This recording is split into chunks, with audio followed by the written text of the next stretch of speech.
मेरी एजुकेशन जरूर government school के अंदर हुई है और हिंदी माध्यम का विद्यार्थी रहा हूं और एबीसीडी भी है वो 6ठी क्लास के अंदर है वो पहली बार सीखी थी। लेकिन मैंने उन विद्यार्थियों को चुनौती पेश की थी और उन चुनौती को मैंने हर जगह पर है उसको प्रमाणित भी किया है। मैंने मेरे जीवन की जो सबसे पहले शुरुआत की थी वो पटवारी से की थी। सबसे पहले मैं है वो पटवारी लगा था, उसके बाद में है वो ग्राम सेवक लगा था, उसके बाद में 3rd ग्रेड टीचर था, उसके बाद में 2nd ग्रेड टीचर था, फिर असिस्टेंट जेलर में आरपीएससी टॉप की थी, फिर है वो स्कूल लेक्चरर था, फिर इसी स्कूल के अंदर जिस स्कूल के अंदर आज मैं आपसे मुखातिब हो रहा हूं, इसी स्कूल के अंदर मैंने एक एग्जाम दिया था असिस्टेंट कमांडेंट का, उसमें भी मैं है वो सिलेक्ट हुआ था।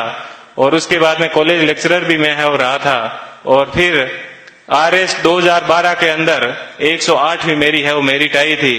तो उसके मैं वर्तमान में है वो राजस्थान तहसीलदार सेवा के अंदर हूं और वहां पर भी मैं एक आपको बात बताऊंगा।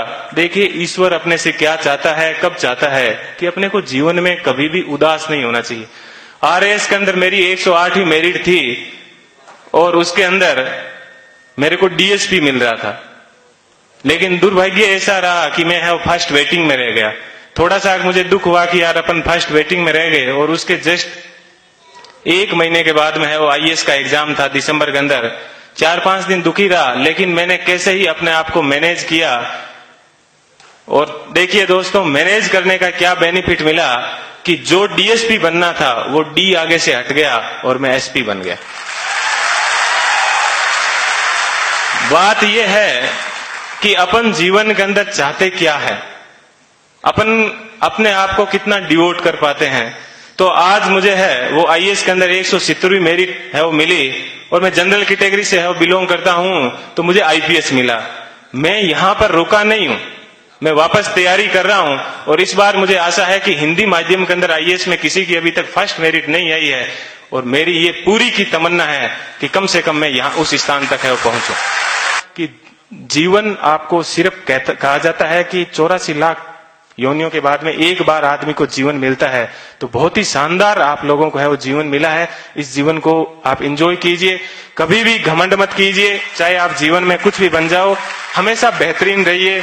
और आप लोगों से मैं वो आशा करता हूं कि अगले साल जब प्रोग्राम होगा तो आप सब लोग हैं वो यहाँ पर आने का मौका मिले। थोड़ी सी देर पहले मैं देख रहा था कि मालाएं कम पड़ रही थी, तो अगले साल इतनी संख्या माना कि सब मालाएं कम पड़ जाए, ठीक है। इतनी संख्या में यहाँ पर आना और तब इनको है वो रियल खुशी होगी इस कोचिंग संस्थान को। पुनः मैं एक बार इस कोचिंग संस्थान को बहुत बहुत धन्यवाद देता हूं। हमेशा दिमाग में एक बात ध्यान रखिएगा कि मुझे किसी मैगजीन के कवर पेज पे आना है। मुझे भी जीवन में उसी दिन खुशी हुई कि इस बार जब पीडी के ऊपर सब जगह पर मुझे कवर पेज के ऊपर है वो जगह मिली। ऐसी चीज हमेशा ध्यान रखना कि मुझे क्रॉनिकल, पीडी सब जगह कवर पेज में मिला। और आज क्रॉनिकल पे प्रेम सुख डेलू के नाम से या यूट्यूब के ऊपर अनेक वीडियो चलते हैं, तो मुझे बेहद खुशी होती है। आप भी अपने जीवन में ऐसे टारगेट रखना और हमेशा युवाओं को है वो प्रेरणा देते रहना। कभी सिलेक्शन होने के बाद में ये मत कहना कि एग्जाम बड़ा हार्ड है, हमेशा ये कहना बहुत इजी है और यदि मैं कर सकता हूं तो आप भी एग्जाम है वो कर सकते हो। एक बार पुनः आप सभी लोगों को है वो